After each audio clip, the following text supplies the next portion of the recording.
ওং নমঃ শিবায়। হর হর মহাদেব। নমস্কার দর্শক বন্ধুরা, আমাদের চ্যানেলের নতুন একটি ভিডিওতে আপনাদের সকলকে স্বাগত জানাই। বন্ধুরা, আজ সোমবার, মহাদেব দেবাদিদেবের এক বিশেষ দিন। এমন এক উপকারী মন্ত্র আজ আপনারা আমাদের এই ভিডিওতে জানবেন, যার মাত্র 108 বার শ্রবণ আপনার জীবনে ডেকে আনবে আশ্চর্য এক পরিবর্তন। বিশেষ করে যারা অর্থকষ্টে ভুগছে, সংসারে যাদের টানাটানি লেগে রয়েছে, যাদের অর্থ আসে না, আসলেও বেশি দিন সংসারে থাকে না, তাদের জন্য এই মন্ত্র অত্যন্ত ফলদায়ক। বন্ধুরা, আজ আপনারা আমাদের এই ভিডিওতে শুনবেন শিব গায়ত্রী মন্ত্র। বন্ধুরা, এটি শুধু একটি মন্ত্র নয়, এটি অর্থ আকর্ষণের এক অদৃশ্য চুম্বক। এই মন্ত্রের কম্পন চুম্বকের মতো অর্থকে আকর্ষণ করে।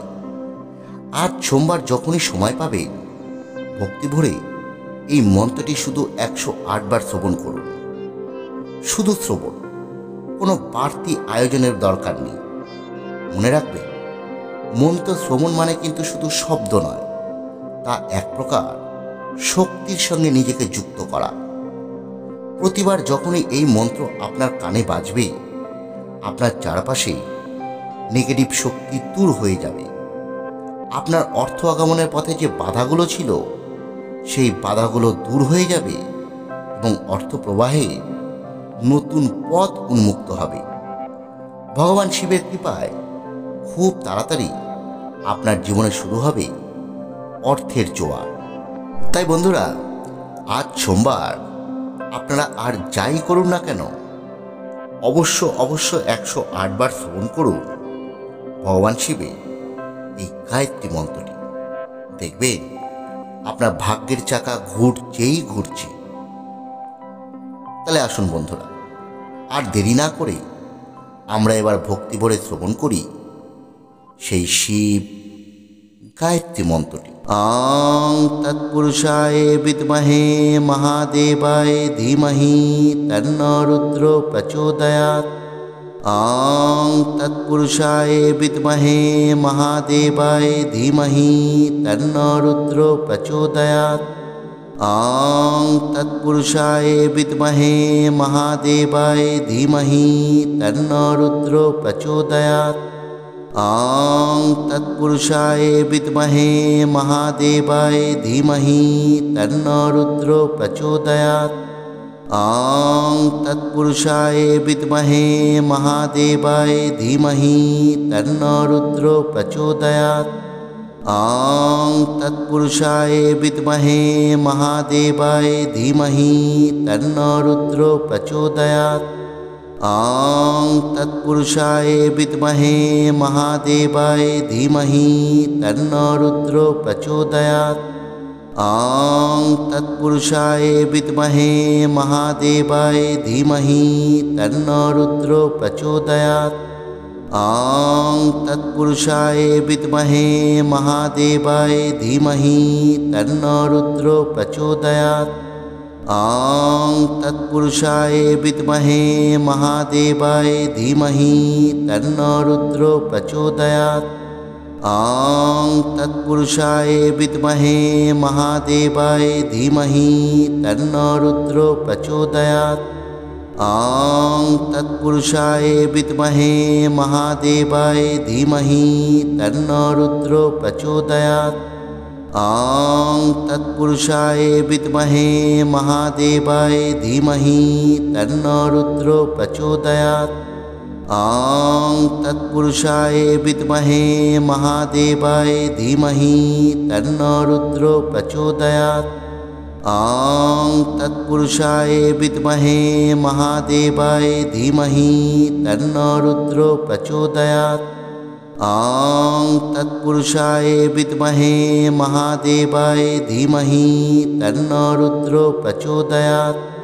আং তৎপুরুষায় বিদ্মহে মহাদেবায় ধীমহি তন্নো রুদ্র প্রচোদয়াৎ। আং তৎপুরুষায় বিদ্মহে মহাদেবায় ধীমহি তন্নো রুদ্র প্রচোদয়াৎ।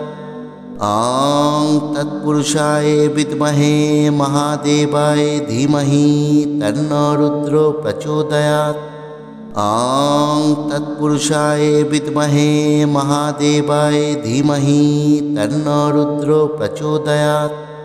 ॐ तत्पुरुषाय विद्महे महादेवाय धीमहि तन्नो रुद्रो प्रचोदयात्। ॐ तत्पुरुषाय विद्महे महादेवाय धीमहि तन्नो रुद्रो प्रचोदयात्। ॐ तत्पुरुषाय विद्महे महादेवाय धीमहि तन्नो रुद्रो प्रचोदयात्। ॐ तत्पुरुषाय विद्महे महादेवाय धीमहि तन्नो रुद्रो प्रचोदयात्। ॐ तत्पुरुषाय विद्महे महादेवाय धीमहि तन्नो रुद्रो प्रचोदयात्। ॐ तत्पुरुषाय विद्महे महादेवाय धीमहि तन्नो रुद्रो प्रचोदयात्। ॐ तत्पुरुषाय विद्महे महादेवाय धीमहि तन्नो रुद्रो प्रचोदयात्।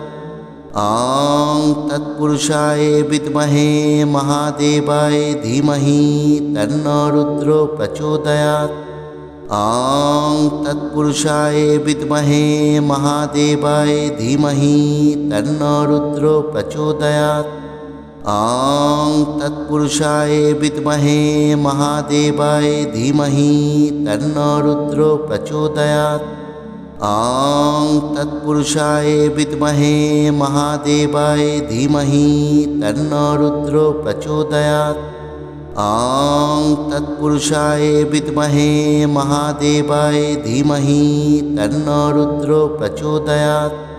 ॐ तत्पुरुषाय विद्महे महादेवाय धीमहि तन्नो रुद्रो प्रचोदयात्।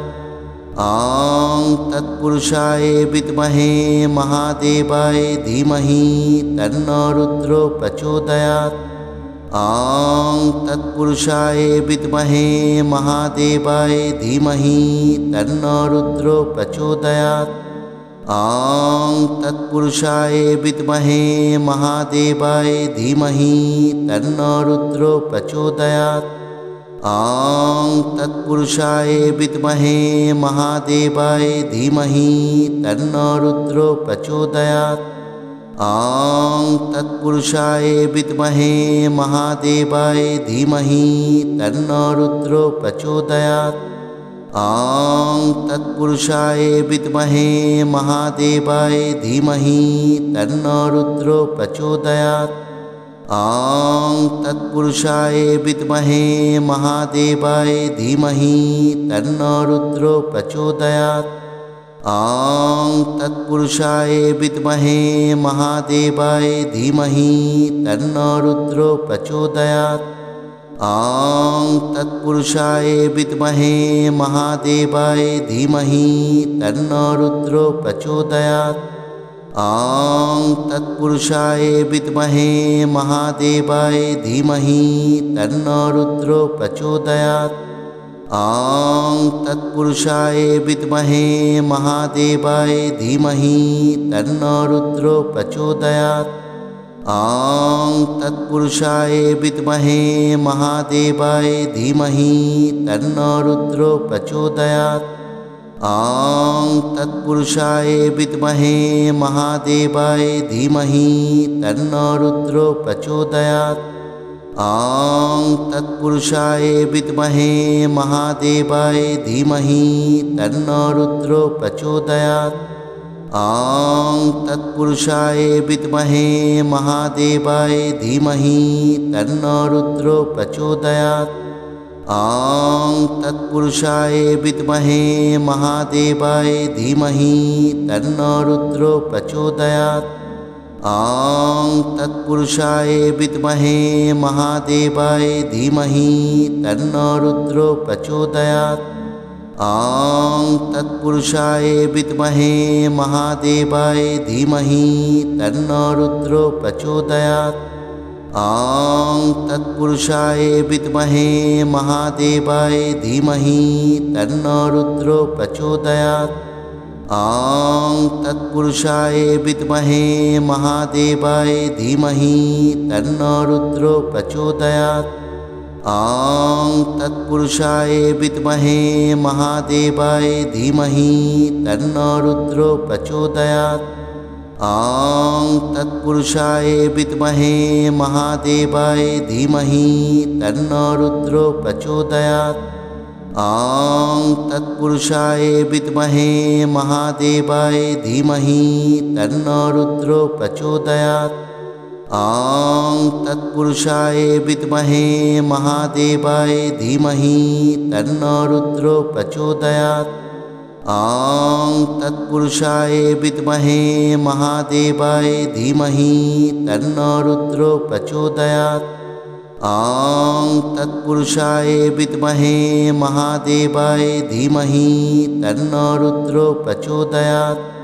ॐ तत्पुरुषाय विद्महे महादेवाय धीमहि तन्नो रुद्रो प्रचोदयात्। ॐ तत्पुरुषाय विद्महे महादेवाय धीमहि तन्नो रुद्रो प्रचोदयात्। ॐ तत्पुरुषाय विद्महे महादेवाय धीमहि तन्नो रुद्रो प्रचोदयात्। ॐ तत्पुरुषाय विद्महे महादेवाय धीमहि तन्नो रुद्रो प्रचोदयात्। ॐ तत्पुरुषाय विद्महे महादेवाय धीमहि तन्नो रुद्रो प्रचोदयात्। ॐ तत्पुरुषाय विद्महे महादेवाय धीमहि तन्नो रुद्रो प्रचोदयात्। ॐ तत्पुरुषाय विद्महे महादेवाय धीमहि तन्नो रुद्रो प्रचोदयात्। ॐ तत्पुरुषाय विद्महे महादेवाय धीमहि तन्नो रुद्रो प्रचोदयात्। ॐ तत्पुरुषाय विद्महे महादेवाय धीमहि तन्नो रुद्रो प्रचोदयात्। ॐ तत्पुरुषाय विद्महे महादेवाय धीमहि तन्नो रुद्रो प्रचोदयात्। ॐ तत्पुरुषाय विद्महे महादेवाय धीमहि तन्नो रुद्रो प्रचोदयात्। ॐ तत्पुरुषाय विद्महे महादेवाय धीमहि तन्नो रुद्रो प्रचोदयात्। ॐ तत्पुरुषाय विद्महे महादेवाय धीमहि तन्नो रुद्रो प्रचोदयात्। ॐ तत्पुरुषाय विद्महे महादेवाय धीमहि तन्नो रुद्रो प्रचोदयात्। ॐ तत्पुरुषाय विद्महे महादेवाय धीमहि तन्नो रुद्रो प्रचोदयात्। ॐ तत्पुरुषाय विद्महे महादेवाय धीमहि तन्नो रुद्रो प्रचोदयात्।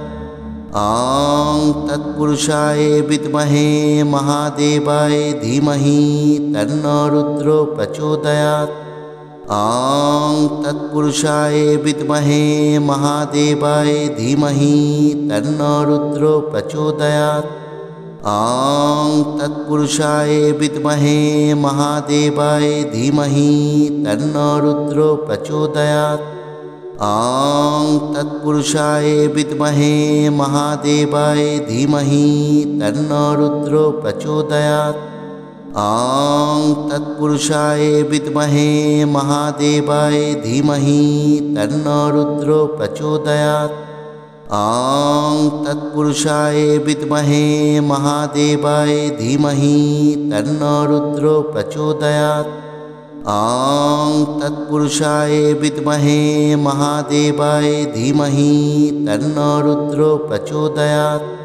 ॐ तत्पुरुषाय विद्महे महादेवाय धीमहि तन्नो रुद्रो प्रचोदयात्। ॐ तत्पुरुषाय विद्महे महादेवाय धीमहि तन्नो रुद्रो प्रचोदयात्। ॐ तत्पुरुषाय विद्महे महादेवाय धीमहि तन्नो रुद्रो प्रचोदयात्। ॐ तत्पुरुषाय विद्महे महादेवाय धीमहि तन्नो रुद्रो प्रचोदयात्।